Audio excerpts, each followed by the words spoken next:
മക്കളെ കാണാൻ വേണ്ടിയാണ് അച്ഛൻ വരുന്നത്. മക്കളെ വാ.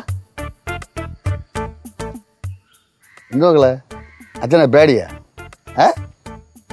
പിന്നെ മക്കളെ പേടിയാണോ? വാ മക്കള് വാ, മക്കള് വാ. മക്കളെ കാണാനല്ലേ അച്ഛൻ വരുന്നത്. മക്കളെ കാണണം. അയ്യോ എൻ്റെ ലച്ചപ്പ, നീ എവിടെ പോയ മക്കളെ? കടയിൽ പോയാ? എന്നാ മക്കൾക്ക് അച്ഛൻ ഒരു കാര്യം കൊണ്ടുവന്നു. മക്കൾക്ക് തരാനല്ലേ അച്ഛൻ ഇരുന്നത്. ദോശ കഴിക്കാൻ പോയപ്പോഴേ എൻ്റെ മക്കൾക്ക് ഇഷ്ടമുള്ളത് എന്താണ്? പരിപ്പ് പോലെ നല്ല കറുറാന്നിരിക്കും. അത് കഴിച്ചോ.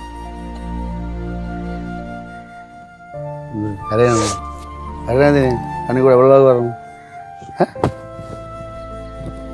പൈസക്കെല്ലാം ആവശ്യമുണ്ടോ? പൈസക്കെല്ലാം ആവശ്യമുണ്ടോ നിങ്ങൾക്ക്? എനിക്ക് പൈസ ഒന്നും വേണ്ട അച്ഛാ. അച്ഛൻ ഒന്ന് വീട്ടിലേക്ക് വരുവോ? എനിക്ക് വേണ്ട പൈസ. എന്നെ മക്കളിരിക്കുന്നത് ചക്കര എന്റെ ലച്ചപ്പല്ലേ. വീട്ടിലേക്ക് വാച്ച മക്കളെ, അമ്മ വീട്ടിൽ വന്നിട്ട് അച്ഛൻ വരാം. ഇങ്ങനെയാണെങ്കിൽ ഞാൻ വഴിയിൽ വെച്ച് കണ്ടാ പോലും ഞാൻ അച്ഛനെ മൈൻഡ് ചെയ്യില്ല. നോക്കിക്കോ. അയ്യോ എന്റെ ലച്ചപ്പനാണ് മക്കൾ. അച്ഛനെ മൈൻഡ് ചെയ്യൂലേ? തക്കര കുട്ടിയല്ലേ. അച്ഛനെ മൈൻഡ് കരയരുത്. അച്ഛന് ദേഷ്യം വരും കരഞ്ഞാ. അച്ഛന് പ്രവൃത്തി പിന്നെ എങ്ങനെ കരയാതിരിക്കണേ? കരയല്ലേ? അച്ഛൻ ഇങ്ങനെ ആയിപ്പോയി. എന്ത് ചെയ്യാൻ പറ്റും? അച്ഛൻ ഇങ്ങനെ ആയിപ്പോയി. ഈ പൈസ അച്ഛൻ തന്നെ വെച്ചു. മക്കൾ അച്ഛന് ദേഷ്യം വരും. അച്ഛന്റെ ആവശ്യം വരും അച്ഛൻ. എനിക്ക് പൈസ ഇപ്പൊ വേണ്ട. വേണ്ട മക്കൾ, അച്ഛന്റെ ലച്ചപ്പനല്ലേ, എന്റെ തക്കര കുട്ടിയല്ലേ. കരയല്ലേ? മക്കൾ വെച്ചോ, മക്കൾ വെച്ചോ. ലച്ചു എന്താണ് ഇതിന് ഈ കാട്ടിലും മേളിലൊക്കെ ഒന്നു കരയണത്? അവിടെ അവിടെ പോകുന്നൂടെ? അവിടെ കുടിച്ച് കൂത്താടി നടക്കുന്ന ആൾക്കാരുടെ അടുത്തൊക്കെ വന്ന് നിൽക്കുകയാണ്.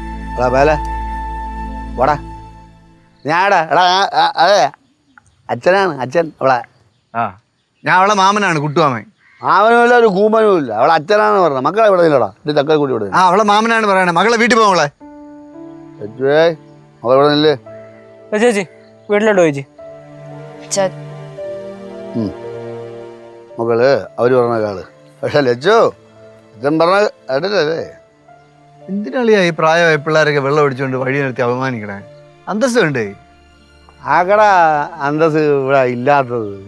എനിക്കാ എടാ അടക്ക എൻ്റെ പിള്ളേരെ ഞാൻ തോളിച്ച് വന്നുകൊണ്ട് നടന്നതുപോലെ നിന്നെ ഇത്ര ഉള്ളൂ. നിന്നെ കൊണ്ട് നടന്നതാണ് ഞാൻ. ഏട്ടാ അത് നീ മറക്കരുത് കേട്ടാ. മാമ എനിക്ക് എല്ലാം കൂടെ ആലോചിച്ച് ടെൻഷനാണ് മാമ. ഒന്നാമതേ അമ്മ ഇവിടെ ഇല്ല. ഒന്നും സംഭവിക്കണോടാ. നമ്മള് പുള്ളിക്കാരനെ കൊഞ്ചിക്കാൻ നിന്നാലാണ് അപകടം. അല്ല ഞാൻ ഇത്രയും ടെൻഷൻ അടിക്കത്തില്ലായിരുന്നു. പക്ഷെ അച്ഛൻ ഒന്നാമത് ലെവല് മാറി നിൽക്കുകയാണേ.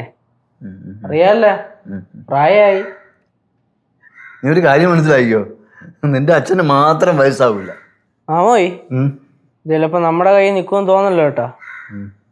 നമുക്ക് പടവലത്തെ അപ്പൂപ്പിനെ നെയ്യാറ്റിന്റെ അപ്പൂപ്പിനെ വിളിച്ചു വരുത്തിയാലോ? എടാ ഈ പ്രായമായവരൊക്കെ വിളിച്ച് നീ അവരെയും കൂടെ ബുദ്ധിമുട്ടിപ്പിക്കണ്ടേ? അത് വിചാരിച്ചിട്ടാണ് ഞാൻ പറയാതിരിക്കുന്നത്. ഇപ്പൊ ഞാൻ പറഞ്ഞത് കുറച്ച് കൂടിപ്പോയോന്നൊരു സംശയം മാമ. ഞാൻ വിചാരിച്ചു ഞാൻ അത്രയും കടുപ്പിച്ച് പറഞ്ഞാൽ നൈസിൽ വീട്ടിലിങ്ങ് വരുമെന്ന് വിചാരിച്ചു. ഇല്ല അത് കുഴപ്പമൊന്നുമില്ല. ഇടയ്ക്കൊക്കെ അങ്ങനെ കേൾക്കണം. ഫ്ലവേഴ്സ് ഒരുക്കുന്ന കാഴ്ച വസന്തം യൂട്യൂബിൽ പ്രേക്ഷകർക്ക് ലൈവായി കാണാം. ഫ്ലവേഴ്സ് കോമഡിയിൽ ജോയിൻ ചെയ്യൂ, ആസ്വദിക്കൂ.